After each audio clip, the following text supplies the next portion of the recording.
how to not be like 90% of people in 2026. Let's get into this. So 90% of people do not achieve their New Year's resolutions by the end of the year. So there's going to be loads of people this year, 2026, that'll have loads of goals, loads of resolutions. 90% of those people will fail. Only 10% will succeed, okay? And what's even more scary is that 80% will fail within the first 2 months, okay? So let's say there's 100 people that have resolutions. 80 of those people will have failed by the end of February, okay? Then there will be 20 for the next 10 months, and only 10 out of those 100 people will achieve those resolutions by the end of the year. Okay, in this video I'm going to show you how to be in the 10%, because I've been in the 10%, right?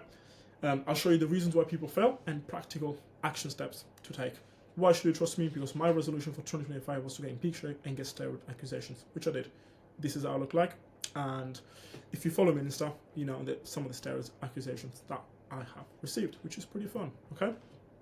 So let's get into it. The 3 biggest reasons why people fail is because they try extreme approaches, expect results way too quick, and lack accountability. What stems from those 3 reasons, okay, so you have these 3 reasons, what comes from them is burnout, lack of motivation, and a weak mindset. And when you combine these 3 things, you give up. That's the simple story. You have 3 things, you have another 3 things that stem from them, and they cause you to give up. Okay, you don't give up because you lack motivation. No, you lack motivation because you try extreme approaches that don't work.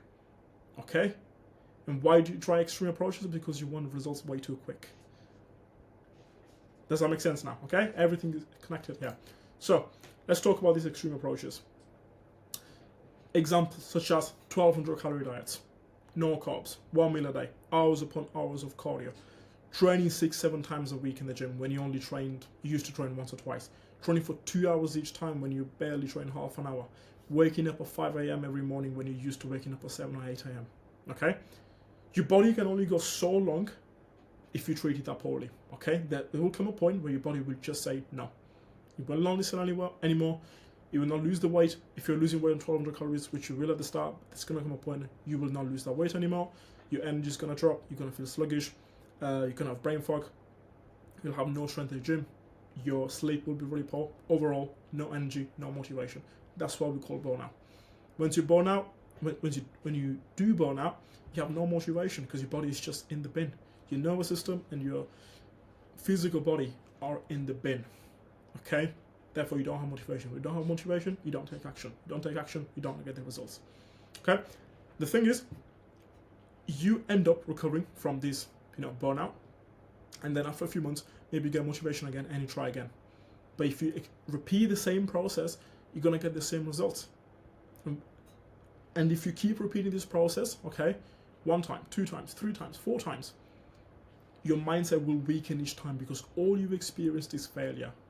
You tried something before, you experienced failure. So when you go into the next time, yes, you've gonna have motivation, you're gonna be recovered because you don't burn out anymore, you're gonna have motivation to take action.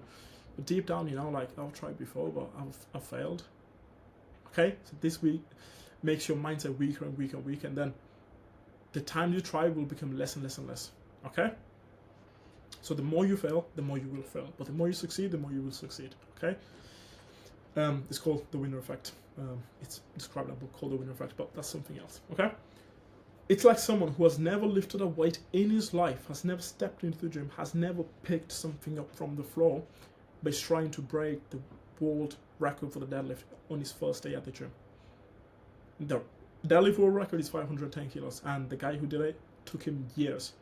Yeah, 15-20 years of hard, heavy training to get to that. You're trying to do with these extreme approaches is the same thing as someone who's never lifted a weight before, trying to lift the same amount of weight as someone who has been doing this for 15-20 years. It's just not going to happen. And the reason you do extreme approaches is because you want results way too quickly. Okay?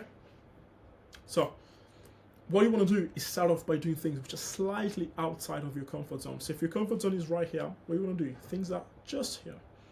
So if you put a little bit of work in, you can do it. Comfort zone, that's easy. It's your comfort, that's easy to do. What you want to do? Push yourself the extra 10 or 20%.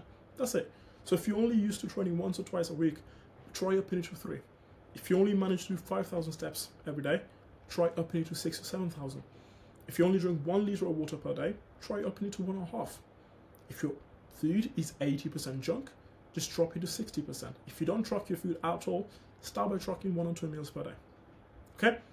Once you keep repeating these habits, you've got these new targets, you keep hitting these targets over and over again, this will now become your new comfort zone. Okay? Once this becomes your new comfort zone, then you step up by another extra 10 or 20%. Okay? So maybe now you can do 7,000 steps, no problem. Okay, try upping it to 10 now. Sorry, not 10, 8,000, 8,500. Maybe you can track 2 meals a day now. Okay, let's try upping to 3 or 4 now. Maybe you can drink 1.5 liters of water now. Okay, try upping it to 2 now. Okay, this will take time, but I need you to think long term. Yeah, it might take you a month of getting used to 1.5 liters. You drink a liter now. When I get to 1.5, it may take you a month of you struggle for a month, you still get it in, but then after a point, maybe a month, 2 months, you'll get used to 1.5 liters. That will not be hard for you anymore. And then you up it to 2. You struggle for another 2 months, but then you can do 2. Then you put it to 2.5. You struggle for 2 months, but then you can do it, right? In 6 months' time, from drinking 1 liter of water, you've now drinking 2.5. Same with your food. Maybe now you eat 80% junk food. You struggle for a couple of months, okay? But you manage to drop it to 60, and now 60 is easy for you. When 60 is easy, drop it to 50 or 40. Again, another 2-ish months will be hard, but then you get to a point where like 40 or 50% junk food is easy for you, right? You don't feel like you want to eat junk all the time. Cool, drop it to 20 or 30% now. Might take 2-3 months, but now you're okay with eating 20% junk food and not 80%. Will take time, but if you look at it in a long-term perspective, 6 months time, 7 months time, 8 months time, you can be in a position where you're eating clean most of the time. Okay? And when you do these things, okay, when you're slowly, progressively overloading them, when you're slowly pushing yourself out of your comfort zone, you will make progress in the meantime.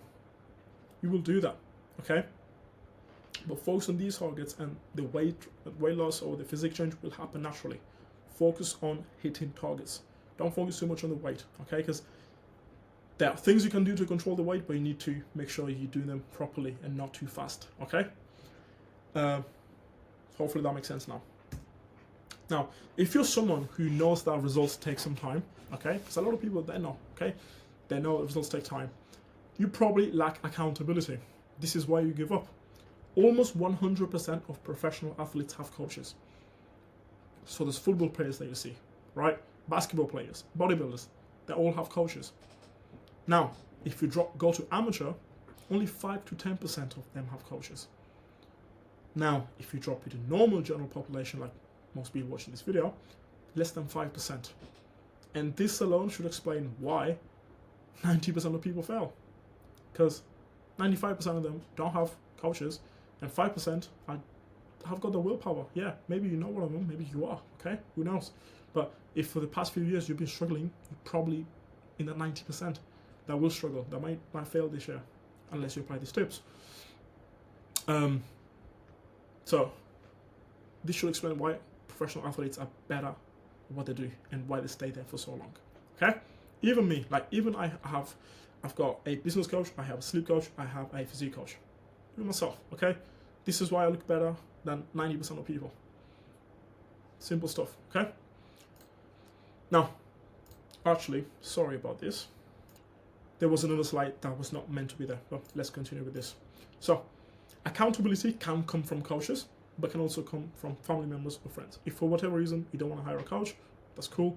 You can have a friend or family member to help you with this accountability, okay? So having someone who's in a similar journey will make it so much easier for you to stick to your process and take action on the things that you need to do. You can even make it fun, yeah? So let's say that you've got targets to hit for the week and you don't hit them. Each time you don't hit them, you pay the other person £10, £20, £50, whatever it is, whatever your income is. You don't want to make it super simple like, oh, I failed, I pay you £1, which doesn't affect you. You want to have something that it's painful, okay? So if I pay you £50, it's a little bit painful. That's what you want, okay? You don't have to go extreme. I promise you, yeah, accountability is a missing link for the vast majority of people because the knowledge is out there, okay? You can get a plan of ChatGPT for free, but people still fail. because ChatGPT doesn't hold you accountable. Okay, it's not going to message you every day. It's not going to keep checking up on you.